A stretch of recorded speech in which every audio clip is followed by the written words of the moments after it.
How to uncook yourself.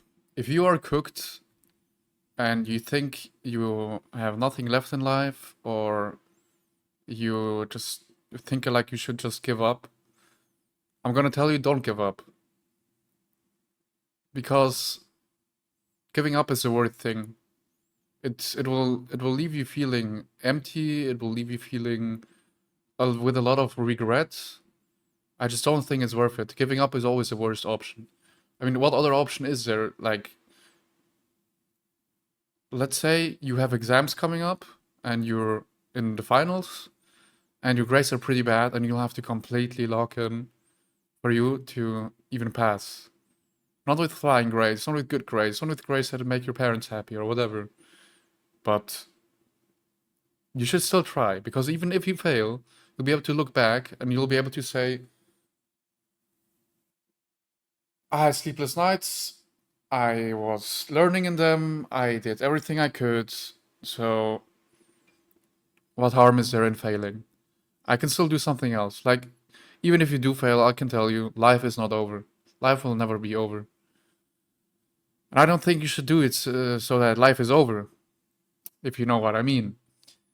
Because there's always something, just something that will make you feel better. And I recommend those things being something that you can internally make true. Like speaking with a friend, you can go up to the friend, you can speak with him. If just speaking with him makes you happy, then that's already great. But if it's something like someone giving a gift to you that makes you happy, then you probably gotta change that, because that means, well, you're not gonna be happy a lot because you probably don't get a lot of gifts. And well, I will say, if you just start, literally just start. It doesn't matter what it is. Just start to do something. Just something. Doesn't even matter if you produce some kind of result. You just have to start. And then you'll realize, shit, I have gone nowhere and I'm still cooked and my life is still fucked and I'm still unhappy. Man, what the fuck am I doing? You might even cry a little bit. I mean, honestly, that's kind of what happened to me. I haven't cried in ages, but then I was like, dang, my life is so fucked. No tears are coming up out. I don't even think I'm taking my life seriously. Like, I don't know what the fuck I'm doing. I'm just playing video games all the time. I'm jerking off all the time. I'm not working. I'm not doing schoolwork. Even at work, I'm doing an apprenticeship, so that means I'm working and I'm also studying like 1.5 days a week. So that means you have a lot of homework and you have to study a little bit. But if you like pay attention in school, then it's fine. But I haven't paid attention in a while, so I have a lot to like go over again. But at some point, I was thinking about everything, and I recently just picked myself up again by the bootstraps and started doing stuff again. And I realized, well, I'm kind of fucked, man. This shit is lonely as fuck, and I don't really think there's other people who are cooked who are gonna improve their life. Most people aren't even cooked. They just get raised by their parents, grow up in a certain environment, and they don't really change a lot. They might change a bit because of the change in the environment, but they basically stay the same human being. For people like me and you, it's just kind of we change ourselves or the environment changes us. And we want to change it. I believe you do want to change it. Because otherwise you wouldn't have clicked on this video. I will tell you, you just start, and day by day, just do at least 1%. Just 1%. That means literally, if you have no attention span and you can't learn because you have uni or you go to work and you can't work for longer than 10 minutes at work, or you can't study for longer than 30 seconds or 30 minutes at a time. Doesn't matter how long it is, if you're unhappy with it and you want to start meditating because that can help with the attention span, then just do like literally 10 seconds. It doesn't matter. You might not feel as great about it. That's a mindset thing. Depending on like what's your past and what's your future and what's now, you will decide, hey man, I'm happy with that because I want to get there in the future.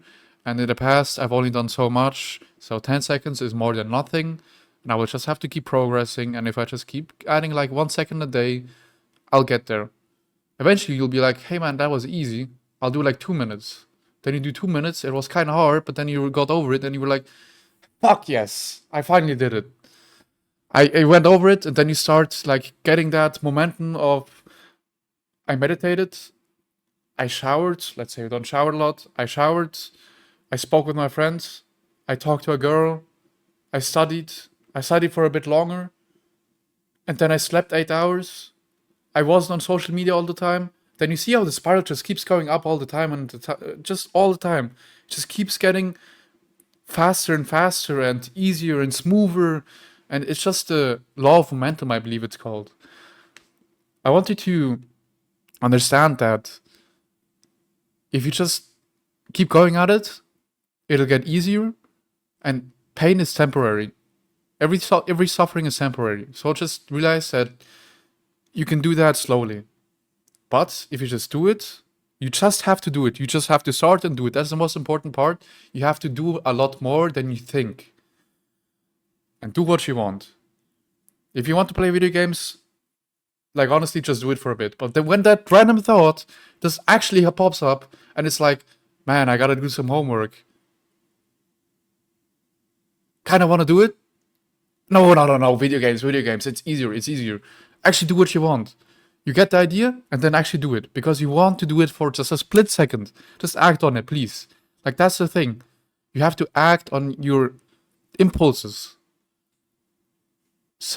Sure, there might be a slight delay between your impulse and your action, like punching a friend in the face. That's not a friend, but just a random person who kind of pissed you off, let's say. Then sure, don't do that, especially not to the friend, because that's not a good thing. And you shouldn't escalate things that quickly. You never know, like, if the guy is a fighter or if he has a knife, whatever. I deviated. I want to get to the next thing which will help, and that's doing the harder things earlier.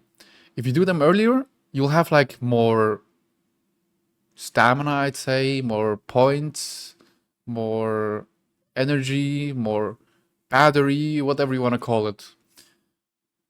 Because early in the morning, like early in the day, you have energy reserve, and that energy reserve slowly goes down over the day because you spend that reserve on little small things and some big things. Like, even, I don't think you would realize, but just switching on the coffee machine to drink a coffee in the morning, that takes a few brain points. Depending on how unconsciously you do it, like if you think about stuff or you're on your phone or you talk with someone and you just walk into the machine and you're just pressing it without even looking, okay, might spend a little bit less brain points, but you get my point. Most things you spend a lot of brain points on, the more conscious you do it, the more you spend on it.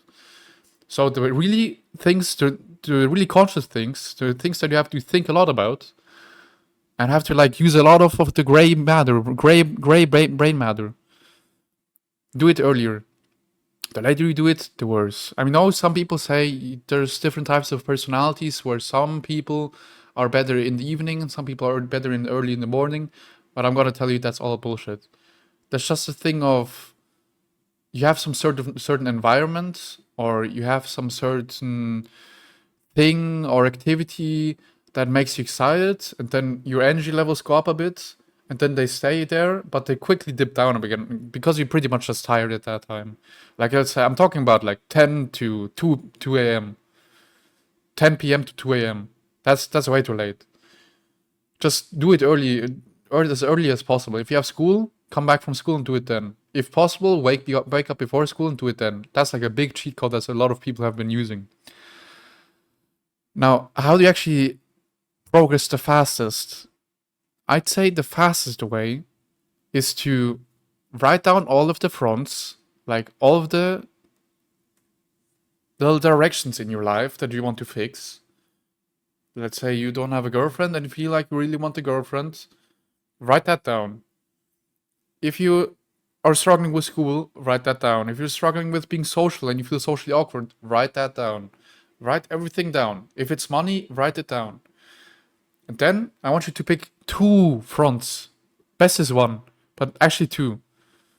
And all the others, you just write down what actions, again, actions, do you have to do daily, so that you can manage to even them out, so they don't deteriorate, or that they gain, because you won't be able to gain. If you try to gain a bit in some areas, like for example, having a more beautiful body, bodybuilding, or whatever you want to call it. I like to call it bodybuilding because that's what it's supposed to mean, building the body, building a beautiful body. Some people just associate it with muscle heads and like bald heads and steroid heads and shit like that. But it's whatever, you get my point. You write those down, and you write the actions down, you do the actions daily, and then you write down the actions for the fronts that you really need to do, that you really want to improve, and you just do more of them. I will say that you will probably write some down, and it'll be too little. That's where it comes in. You do a checklist of everything you have to do daily. You check off the most important ones early, and the non-urgent ones, and the not so important ones, you delegate. You just do them at some other point, some other day or some other time. The really important ones and urgent ones, my fault, you do really early in the morning, just as early as possible. The more urgent, the earlier, and the more important, the earlier. So that you have it away. So that if it's actually urgent, you won't be like, shit, bro, I have a deadline. I have like 10 minutes left, or 1 hour left, or 2 hours left. And the task takes 4 hours, or 30 minutes, or whatever. You will have to crunch it. You won't be able to do it. All right. After you complete everything and you're like, dang, my checklist is empty and I have like 3 hours left in the day. I'm not just gonna go that much earlier to sleep because I can't sleep 12 hours. What am I gonna do? You're gonna find out what you do. That's what you have to do. You have to brainstorm, just think about it. What other things can I do to improve? If you don't know, you research. That's also a good thing. By the way, when it comes to research, you need to research. Don't even have to take notes. Like, honestly, don't take notes. It's kind of useless. If you take notes and you read over them once, you might remember 20% more than if you didn't write down notes.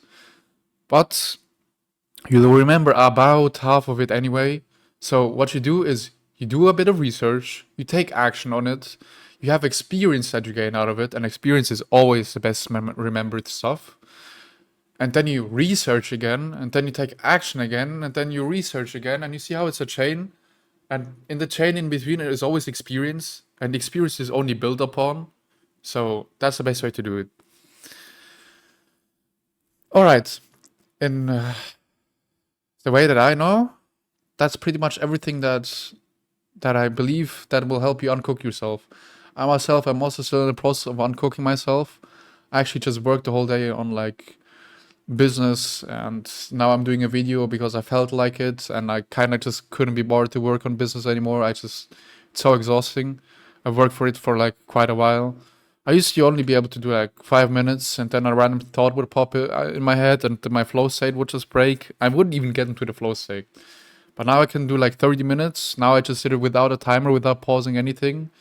I just looked at the clock, and the next time it was like 7, and I started at like 3 or something. But I did some stuff in between. So it wasn't like full locked in, full flow state, but it was definitely better. I think if you just don't think about the time, that's better in my opinion. But racing against the clock, like setting a timer for a task and then trying to complete it as fast as possible in as short as possible time frame, that's a good thing. That will help you get faster. But I believe that's something that only happens when you have a bit of practice in it, when you know how much time you probably should take. And then you try and compete against the time, and you might be like done 2 minutes faster.